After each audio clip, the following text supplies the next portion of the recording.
Hi, I'm Avantika Chilkoti, host of the Modi Raj, a new podcast from The Economist. Narendra Modi has watched over a period of rapid growth in India, but he's also the frontman for a chauvinistic Hindu nationalism. Now, he's eyeing another term as Prime Minister. What will it mean for India and the world? I've been trying to get inside his head.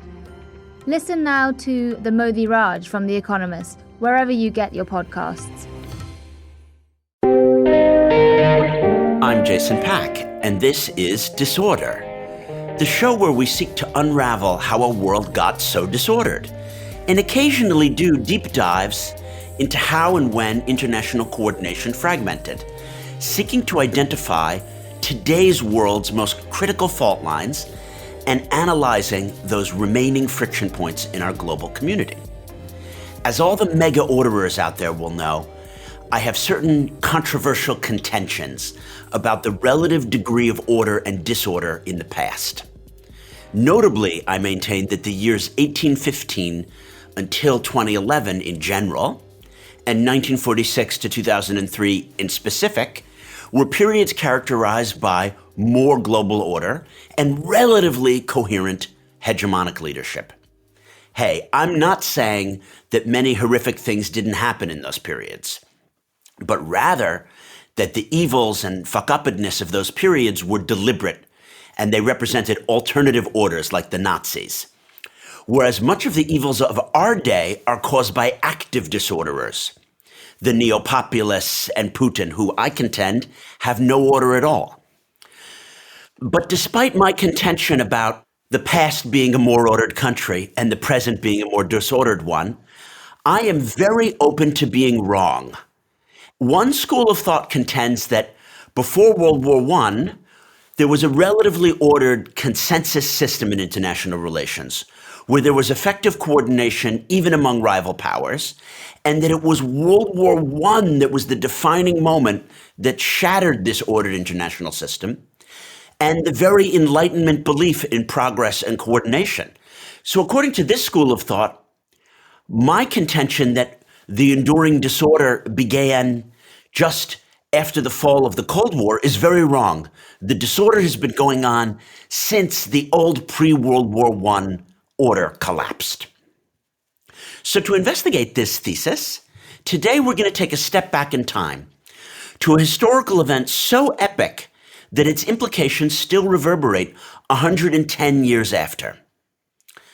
Let's try to mentally transport ourselves back to that sunny Sunday morning in late June 1914, exactly 110 years ago, when a teenaged assassin fired 2 bullets with a semi-automatic pistol. And those 2 bullets killed 2 very famous people, the Archduke Franz Ferdinand, the heir to the Austro-Hungarian imperial crown, and his wife, Sophie. The impacts of those bullets echo very clearly until this day. Something like the flap of a butterfly's wings that stirred not just one storm, but a million storms, and that the disorder of our world today is still the echoes and reverberations of those butterfly wings. In fact, according to one school of thought, you could say that if those bullets had missed their target, everything about our lives would be different, and maybe we would live in a more ordered world. So Gavrilo Princip, by triggering the First World War, and through it the Second World War, the Holocaust, decolonization, the nuclear bomb, and thence the Cold War, Princip has been variously described as the bloodiest assassin in history, to the most important person in the entire 20th century.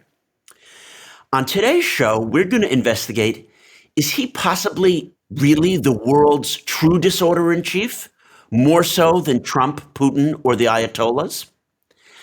To better understand the shooter, the event, and the disordering implications of the attentat, as the Sarajevo assassination was called by historians, we're very fortunate to be joined by the renowned journalist and best-selling author, Tim Butcher. He wrote what is still regarded as an extraordinarily original book on the topic, The Trigger, Hunting the Assassin Who Brought the World to War. And we're going to have the link to that book in the show notes. It's really a very interesting work. Tim's work has two dimensions, which I hope will help us understand the era of disorder brought about by Princip. First, there is the event itself, the actors, the setting, the drama, many of which are film script level of exciting. But the second is maybe more important for our show. Tim and I are about to explore the event's longevity and its disordering potency. How Princip's bullet turned the world order on its head. Tim, welcome to the podcast. Thank you for having me. What a wonderful intro. It's edge-of-the-seat stuff. You're quite right to describe it in those terms, and thank you. So just a little bit more of an introduction for our listeners. I wanted to say that your work came to my attention a few months back when I really enjoyed hearing your analysis of the military dynamics of the war in Israel and Gaza on our sister pod within the Goalhanger network called Battleground. I was really impressed by your knowledge of the technical military details and the kind of nonpartisan way in which you were just approaching the topic, trying to really understand the dynamics of what was going on. This made me wonder, how did you get into this field of military history, Tim? Well, I came into it as a journalist, and I came about it in a slightly accidental way because I ended up becoming a war correspondent. It wasn't a particular sort of drive of mine. I don't have any sort of huge adrenaline obsession. But I found myself drawn to war, and I was an active journalist for sort of 20, 25 years, from 1990 onwards. I found myself absolutely drawn to the major events of the day, and almost the common denominator was combat, was war. I'm no war junkie. I'm a complete coward. I'll hide under the bed when the bullets ping around. But that won't stop me from asking questions, and it won't stop me. And what's interesting about war and military confrontation is that in a way they are kind of reset moments. And they're reset moments because a lot of the artifice, the froth, the fury that clog up our vision of events and disorder, as we're talking about in this particular case, gets stripped away. And when it comes to war, there's no artifice. It's very, very raw.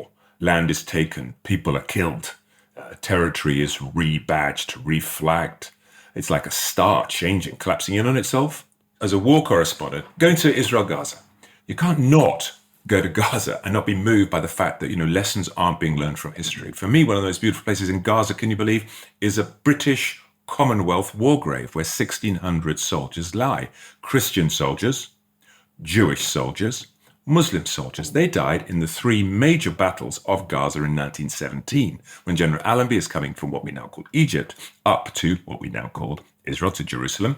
And so there we go. War is a recurring theme. I'm drawn to it. And I think through its clarity, it gives us a better ability to understand our actuality today. I think a war is like an inflection point. It's like a moment when countries reveal their souls. That thesis really resonates with me, Tim, because conflict and struggles and interests are always happening beneath the surface, and we might not see them. One company is trying to change the world in a slight way so it can make more of a profit, and one individual is tossing misinformation on the internet so he can get a certain thing. But the clarifying moment of these conflicts and these struggles being out in the open, which war provides, we can see how different realities are set against each other and are struggling. So in addition to the kind of gravity of war as an inflection point, it sounds like your life coming of age when you did in the 1990s was able to direct you to the importance of the Balkans, something that I discovered later in life. Isn't it amazing that among Europe's regions, Europeans tend to know so little about the Balkans and not grasp its true centrality in not only European history, but global history? P.J. O'Rourke famously quipped that the Bosnian War in the 1990s pitted the unspellables against the unpronounceables. Tim, as kind of droll as that anecdote is he onto something? Are the Balkans really very misunderstood, and yet its people have been critical, whether it was their role within Austro-Hungary or their role opposing Austro-Hungary, their role as a colonized people, their role in breaking down hegemonic power? Is this the place where we can look at so much of the key dynamics of our world? The Balkans is one of those turning plates where the locomotives of history turn round, right? I mean, you've got Ottoman Empire going all the way up, guess where? Through the Balkans to Vienna. There's a friction point. We have ancient Greece. We have the Romans, Illyria. There's a name that will resonate with your listeners from this recent war, Srebrenica. It's a Slavic word for silver, Srebren. And it comes from a Roman silver mines. The Romans mined silver there. The Balkans it's almost like a magnet. It draws in epic events, the geography, the topography. You've got big rivers, the Danube, the Sava. You've got big confluences coming together. What happens at confluences? Bridges. What happens over bridges? People come together. And that's a natural draw. It's always been slightly teased. And that's the point. Sure, it occupies this space as the butt of jokes. It occupies this space as mysterious. Oh, it's just the Balkans. It's confusing. And that's why I think we owe it to undo those knots and to bring some light to that shadow to better understand. And this brings us. One element of being a Brit of my age, I'm in my 50s, I'm brought up with war stories. The First World War, the Second World War, it is writ so loud and large in British history. You hear it in the Brexit debate. You're going to hear it this year with the soccer, because when Euro happens, the English fans are going to be singing towards the German fans, 2 World Wars and 1 World Cup. That's what they do. You know, it is like in the DNA. And in my DNA, like so many Brits, First World War means something. A great-grandfather who dies, or, probably more likely, a great-grandfather whose job changes, whose trajectory of life changes, who goes from leaning on a plough and a rural existence to an urban existence, or being a member of a trade union. Trade unions have been around in Britain for 30 years before 1914. They got nowhere. It took the events of 14 to 18 to transform them into a coherent political force that becomes the modern Labour Party, and we have a Labour administration in the 1920s. So that's why we owe it. Not just the blood and mud. Yes, we must remember the blood and mud. We must remember the dead. But it's the transformative nature of it. The great slow puncher of the British Empire. That was the moment. The First World War is a slow puncher for Britain. And it's the, guess what, for America? It's the turbo booster. It's the that starts the hegemony of the United States. America, the new world, comes and saves the old world. Meanwhile, the Tsar washed away that empire. The Roman Empire, the Habsburgs in Austro-Hungary. They've been around for 700 years. They go washed away by history. The Kaiser's Empire, okay, relatively new, the German Empire, but it's gone. So that imperial age is swept away. That's why it's so important. It's so intriguing. And I would say, when I was in Bosnia all those years ago, as a war correspondent, you're dealing with the bang bang. You're dealing with the flames. I was interested in how come those flames took the history, the background. So I found myself sort of disappearing into history books when everyone else was looking at charts of, trajectories of rockets and guns and things like that. That's what I found so interesting. The pivotal nature of World War I is not in question. Whether it was an ordering or a disordering event, that's something we can revisit. But today, we're commemorating 110 years from those fateful bullets. You've written about and investigated who was the shooter. Please tell us more. I mean, he was in those days thought of as a Bosnian, but don't we today think of him as a Serb? No, we think we have to remember him as where he comes from. He comes from Bosnia, but it is not Serbia. He comes from a piece of territory. There's a village there, his home village, Obljaj. What's his background? What's his setting? He's a villager from a rural community, roughly divided 3 ways, between those who have his faith, Christian Orthodox, those who have Christian Catholic faith, the Croats, and those who have the faith of Islam, the Ottoman occupier that held the land for hundreds of years. So those are your 3 groups. He could have expected to live in a village, a rural village, and stay there and live out his life. The locals say this area is Vuko Jebena, where the wolves fuck. It means, the back of beyond. So this is a really remote area, and he could have expected nothing more than to live out a tough, hard scrabble existence there. But something changes. What changes is education, and the reason he gets education is there's a thing called a railway. He walks to a railway, takes a railway to a city, and gets a schooling. And that's what transforms him from a farmhand to the thinker that he became. And a thinker because in the late 19th, early 20th century, there are lots of pressures. People are coming up with ideas to challenge the imperial order. And I think it's important to try and work out where he belonged. Tell us more about Princip. What did he want? Why did he undertake these actions? You are known for finding his school reports, which were missed by a whole century of historians. Tell us more about how you interpret this character. A guy from a rural community, and this is an important stat. Mum and dad have 9 children. In the full and certain knowledge, many of them are going to die. So only 3 survive. So are you going to survive? He was clever. Picked up reading in no time at the local church. And he walks with his father. His father gets him onto a train. The train takes him to the one place where there's a school, which is the capital city, Sarajevo, a place that Austro-Hungary had taken over and tried to order. He goes there, he goes to school, and it was thrilling, I have to say, because most people, historians, go to the one archive in Sarajevo.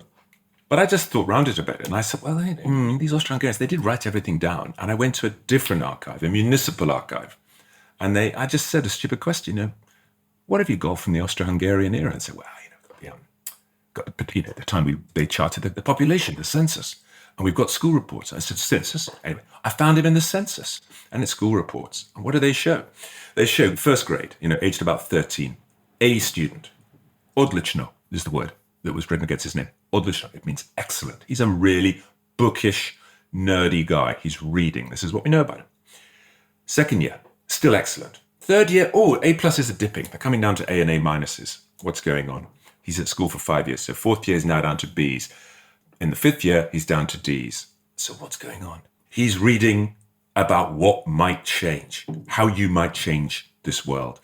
The whole premise of of our discussion and disorder, and the idea which I love, is that you're asking, what is it that makes the whole break? The fracture line. Princip is in Sarajevo when a young man who is a Bosnian, just like him, an ethnic Serb, just like him, has a gun, just like him, and takes a shot at an Austrian figurehead. He does that in 1910. His name is Bogdan Juraj. The guy misses his target and then shoots himself in the head.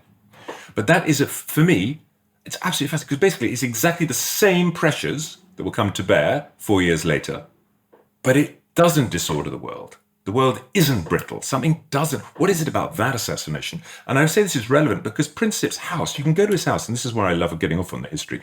You go to where he was staying. He cannot go to school and not walk past the place on the pavement where Bogdan Juraj's head blood stained the granite. And that's what's happening. His A's become D's because he starts to think, direct action, what do we do? We can then come to the next stage. What was the ideology which was motivating him? I mean, it was that they wished for more Serbian power. They wished for Bosnian independence. What was the motivating thought process? My methodology is this.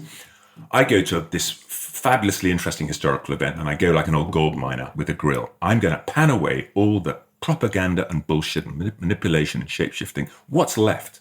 And I have to tell you this. He's Bosnian.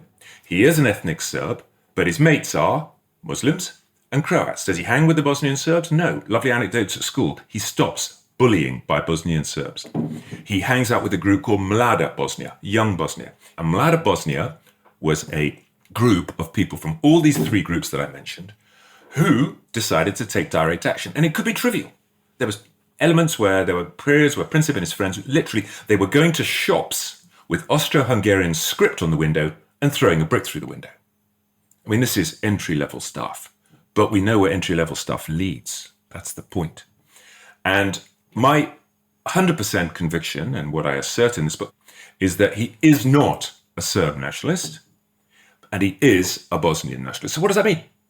It means that his nationalism is an inclusive one of the ethnicities in his community who want enough of occupation. They've been occupied by the Ottomans for 400 years, occupied by the Austro-Hungarians for the last 40, 50, and the horizon is stretching into the future. They're going to do something about it. So those are his motivations. Austria will use the assassination in 1914 for their own political disordering purposes. They will say, he's a Serb, therefore we're going to attack Serbia. Wow, inspiring, really changing some of our assumptions here, Tim. Thank you. Just to condense that for the mega orderers out there, Tim is saying that Gavrilo Princip was a Bosnian nationalist rather than a Serbian nationalist, that he wished to have Bosnia leave the Austro-Hungarian Empire. We've gotten a rethink of who the perpetrator of this crime was. Let's now think about who was the victim. Tell us more about the Archduke. Did he represent a more ordered world, or just a hierarchical, out-of-date empire that had already lost the famous pig war with Serbia? The pig war, the war of the pigs. I wonder how many listeners can know about that, but that was when they went toe-to-toe with a new country called Serbia, created at the Berlin Congress, forged out of the chaos of the end of the Ottoman Empire, and the Austro-Hungarians lost that particular economic war. So, who is he? Archduke Franz Ferdinand. As you said in your great introduction, he was the heir to this imperial throne. His uncle has been uncharged, and he was an accidental heir. The uncle, Franz Joseph, his son was going to be the natural heir, but he dies in a scandal. In maybe a suicide pact, maybe an assassination, maybe something gone wrong. So Franz Ferdinand wasn't expecting to become the heir. He does. And what in all of his political actions, and I say political because in inverted commas, because in the imperial world, it's not like a sort of political discourse, but political in terms of how do you portray your values, how do you portray your ideas and your ambitions.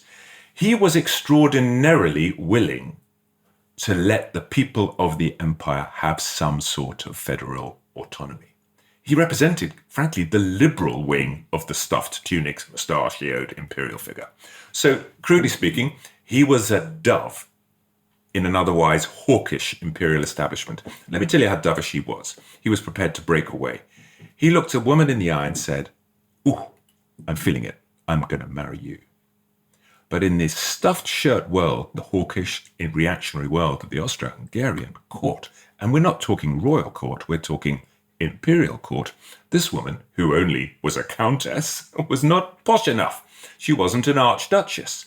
The imperial establishment forced this man to sign a certificate saying, "I'm going to marry this commoner, but she will, and our children will not inherit any imperial title."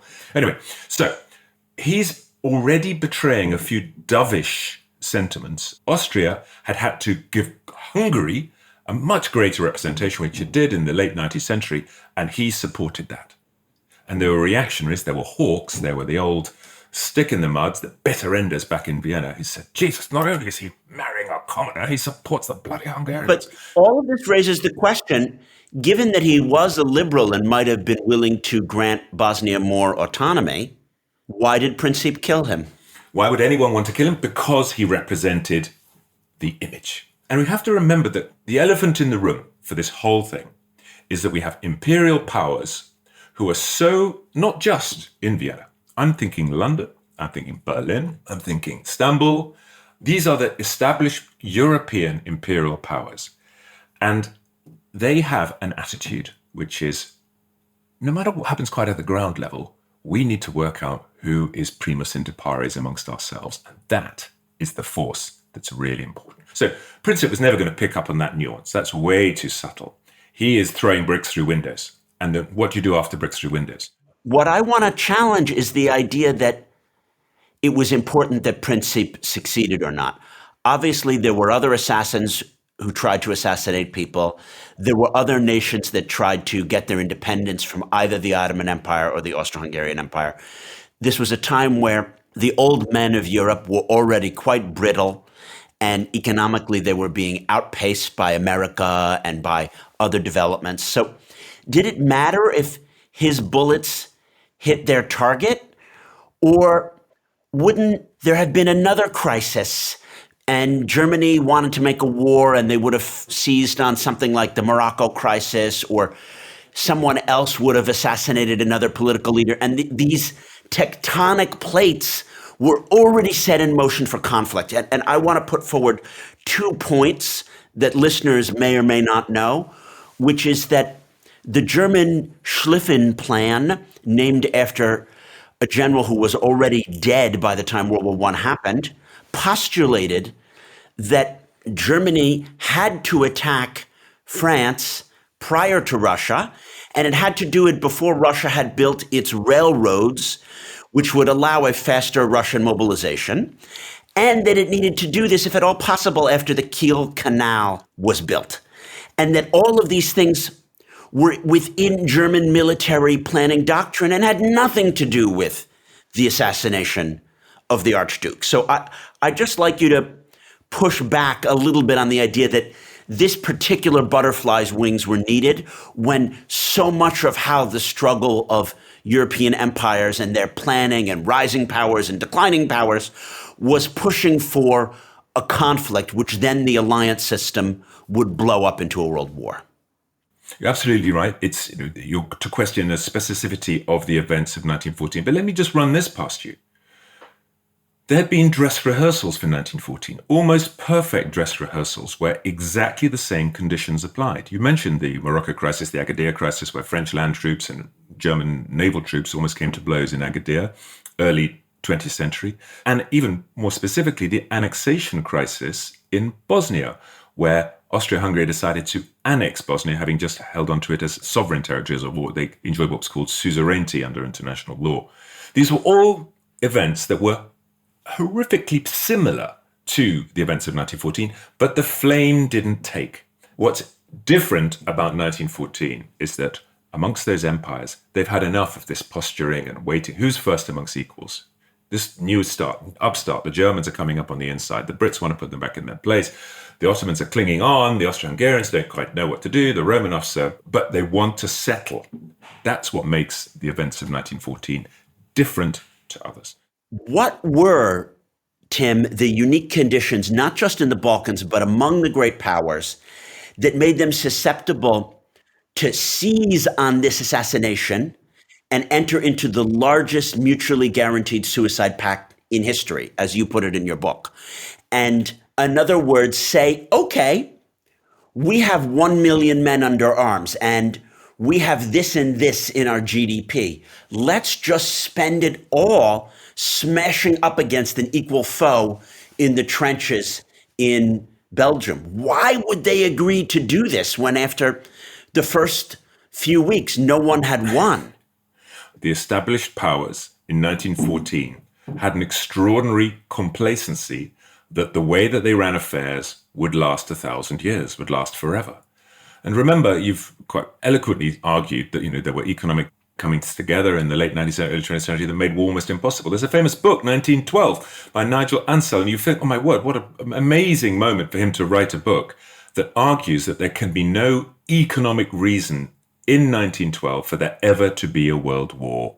But the imperial powers, those guys, those stuffed shirts, the ones with the moustaches, they could not see past their own complacency. And the complacency was that the world order that has held for this long will always last. So my word, applying to what you're talking about constantly in Disorder, is beware complacency. You have to recognize that what has been need not last forever, and you need to think about flexibility. Couldn't agree more. From your mouth to God's ears, because we're seeing it again with AI. The powers that could have regulated this, mostly US government, but also global institutions in a way, have seen this coming, that AI could be a disordering technology. And it was certainly seen coming before all of the Russian misinformation in 2016 that, to my mind, helped sway Brexit and the 2016 US presidential election in the wrong direction. These things were seen coming, and the forces of order that can regulate Facebook and do things vis-a-vis making Twitter have to flag misinformation said, oh, this isn't a big deal. We don't want to hurt their profit margin. These are American companies, or, we have this free speech thing going on. It's not our place. Let's not do anything. And that, to my mind, is the word that you say, the C word, complacency. And we, as a people and as humans, may fall into this trap because something in our psychology has us envision that the world as it is how it's always going to be. It really tends to human psychology. Like, you and I don't think that there are going to be flying cars. And many people think, well, why do we need to regulate this? This is never going to be flying cars or self-driving cars or whatever. Let them experiment. And the reality is that the world as it is incredibly fragile and is changing all the time.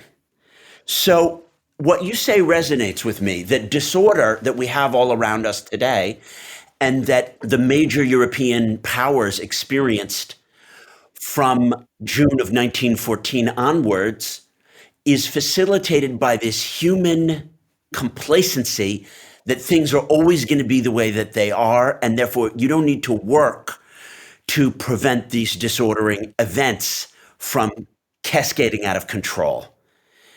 I think that that really sums up how we can look back at the events of 1914 and the failures of government. You're quite right. Whether it's AI, whether it's the British legal system, your excellent podcast recently about kleptocracy and corruption, it's the complacency that this smug British legal system has dark voids. And in those dark voids, the dirty money hides. And that dirty money allows countries like Nigeria to flatline, or DRC Congo to flatline.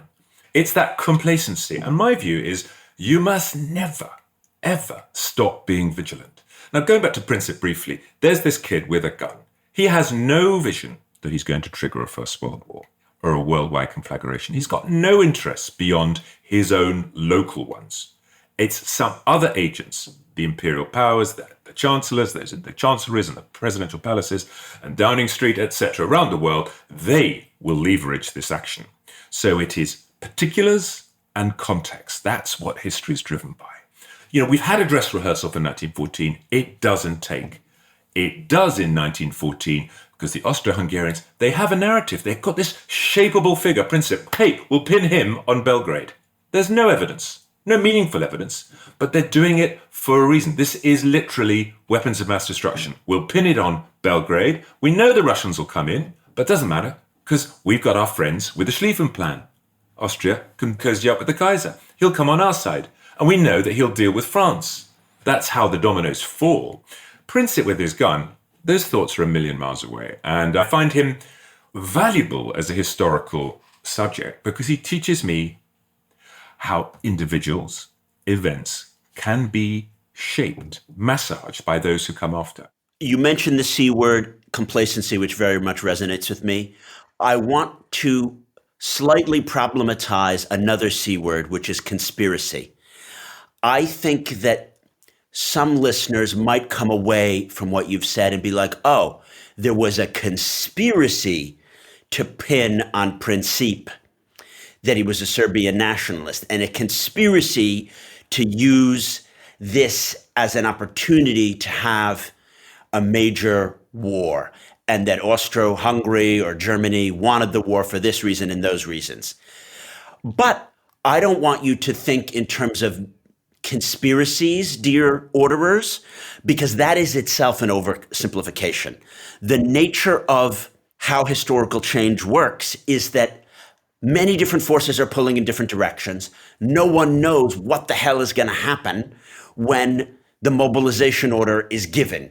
No one knows the implications of their actions. It's like in anything in life, I say something and I don't know what Tim is going to say and I don't know where the conversation is going to go. But imagine when those things that we say and do affect the life and death of tens of millions of people. So we need to problematize complacency, but we also need to problematize conspiracy.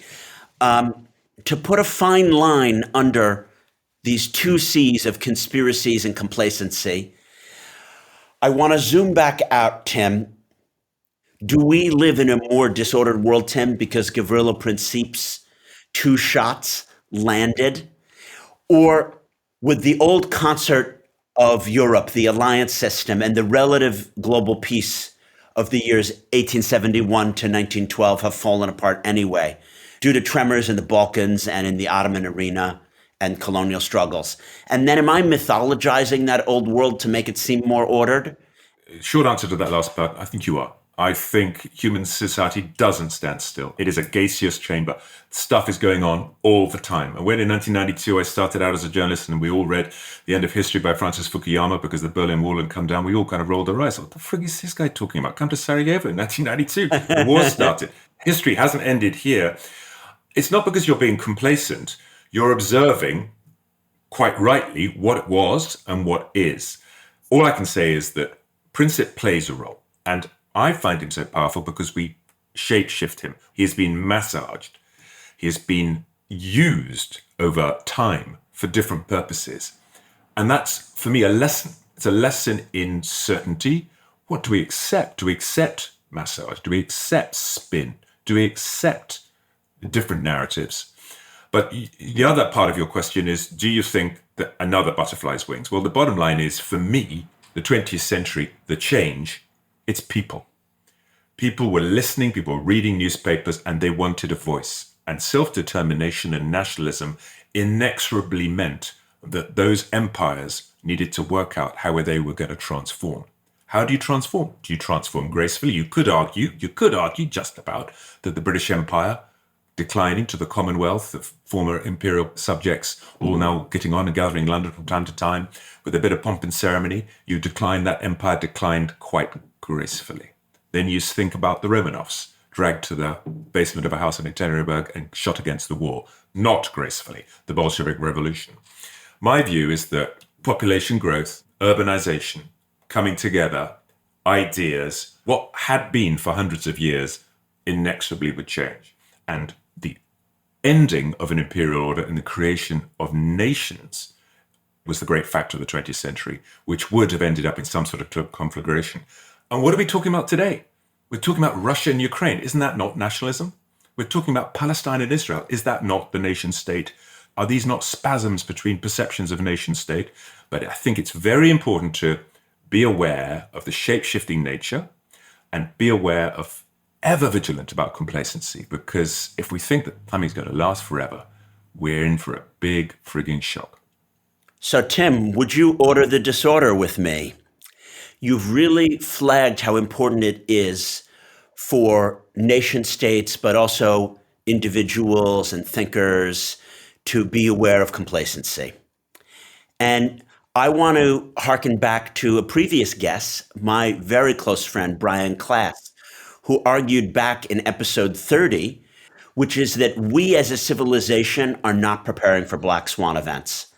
By over-optimizing everything, we got these on-demand supply chains, and then we have a global pandemic, and there's no supply.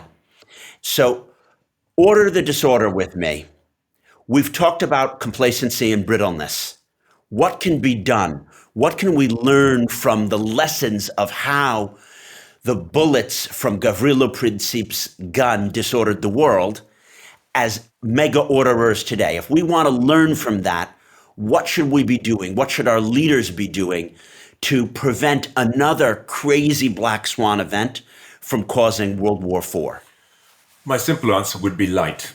Light. You can't have dark corners. If there are dark corners where leaders, where regimes, where governments can get up to manipulating things, hiding dirty money, creating, supply and demand networks that are so fragile. And they do that for a reason, don't they? They do that because it gives them leverage to be able to charge additional premium prices, to be able to drive the costs up, to be able to make greater profits.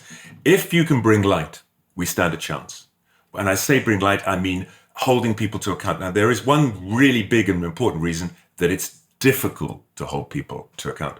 And Donald Trump, I have no time for him, but I do concede a dark genius to the man.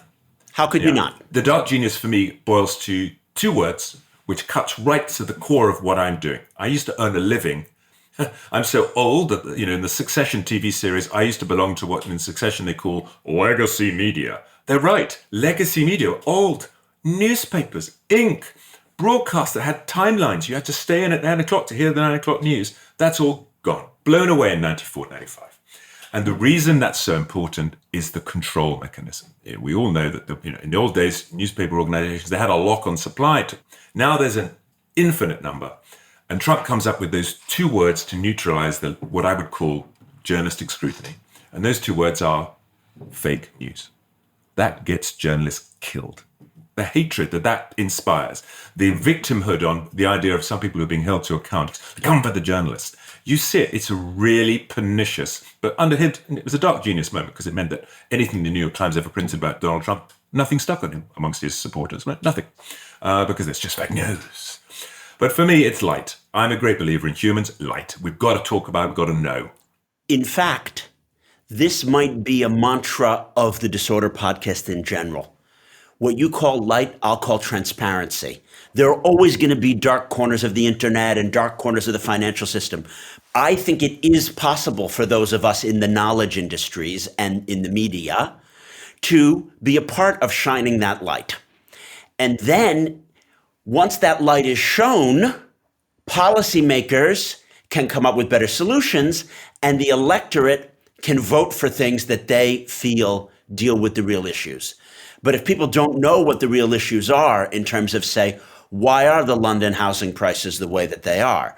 Why is it that the NHS, the waiting lists or whatever, then they can't get to the right solution because they don't realize that the underlying drivers, for example, might have to do with financial flows or privatization. And the Thames water scandal that we dealt with a long time ago with Nahu and Arthur Snell, people don't realize that the shit in the rivers and the sewage crisis has to do with the economic model of neoliberal privatization of state assets. So I think we're in an important role as commentators, researchers, media people by doing what you're saying, by shining a light and bringing transparency. Now, in terms of the light that we're going to shine, also looking at the events of World War I, obviously January 6th led to me as an American thinking about the potential brittleness of the American Republic itself, which in some contexts is the most powerful political entity that the world has ever seen. And yet in other contexts, it's so brittle that a few white nationalist Proud Boys could actually bring it to its knees.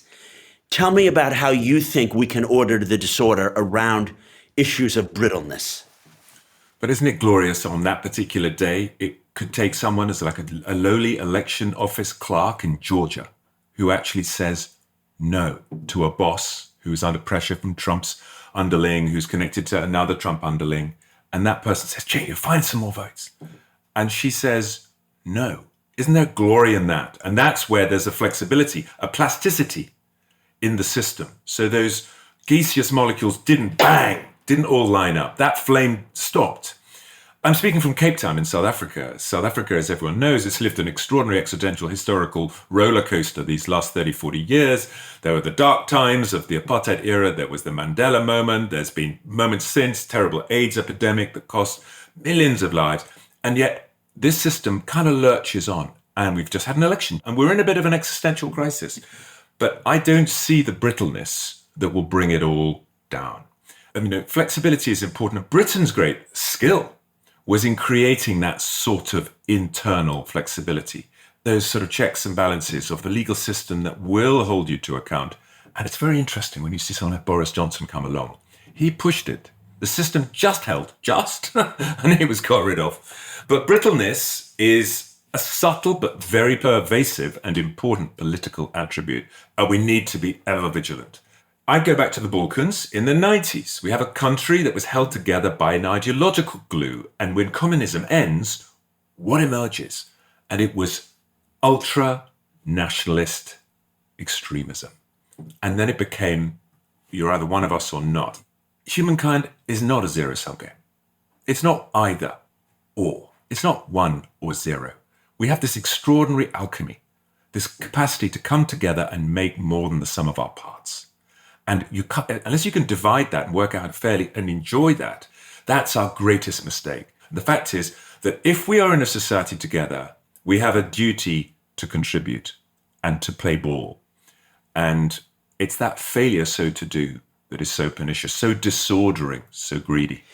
And individuals can make a difference. As you pointed out, an election official in Georgia said no to Trump, said, no, I won't find those 11,700 votes. And it was an election official that was appointed by the Trump administration and was a Republican. Individuals matter, individual action matters, and sticking true to our principles, that really matters. So the potential to order the disorder may just be to say, hey, we have these laws and these laws compel transparency. And these laws say that we need to plan ahead and work together. I think that that can be an inspiring note for us to end on. So I have a parting question for you, Tim. Did the disorder begin with a kid and a gun on a street corner in Sarajevo? Or has the disorder been happening since Adam and Eve? I'm going to answer that in a slightly disingenuous way and say the disorder that we have experienced, the disorder that we have lived through, our existence of global history, yes, 100%. That moment was the original sin of transformation. It changes everything, crudely speaking. We can run a clock. We don't need to list. Remember, I'm not saying he planned it. I'm not saying he designed it. I'm not saying he had an ambition to disorder the world. He was, by accident, the particulars that in that context changes the world. He is responsible for our disorder. Is he responsible for all disorder? No, there would have been others. And I do think that humans, we have to be ever vigilant to the negative, to the dark side pulling us away. And that is our greatest challenge. I don't see that we should be pessimistic or put off. What we have known in our lives, you can't be complacent about, because sure as shit, it's going to change. And we have to make sure that change is positive and socially beneficial. Okay. Amazing. Thank you so much for sharing this with us, Tim, and for bringing to life this critical event that happened 110 years ago in June in Sarajevo. If you want to fight complacency and you want to order the disorder with us, please tap follow now. And you can also get Tim's book by following the link in the show notes. It's a breezy read. It challenges a lot of assumptions. I really enjoyed it. If you want to get more content about the origins of disorder in our world, as well as all the other topics that I delve into, please click on the link in the show notes to follow my Substack, the Ordering the Disorder Substack. I think you'll enjoy it, and it fills in with some more background a lot of our discussions. I want to thank our producer, George McDonough, and our executive producer, Neil Fern. And as you commemorate this moment in June in 1914, when the world had a bang and became more disordered, I hope you yearn for and experience a more orderly week. Thank you.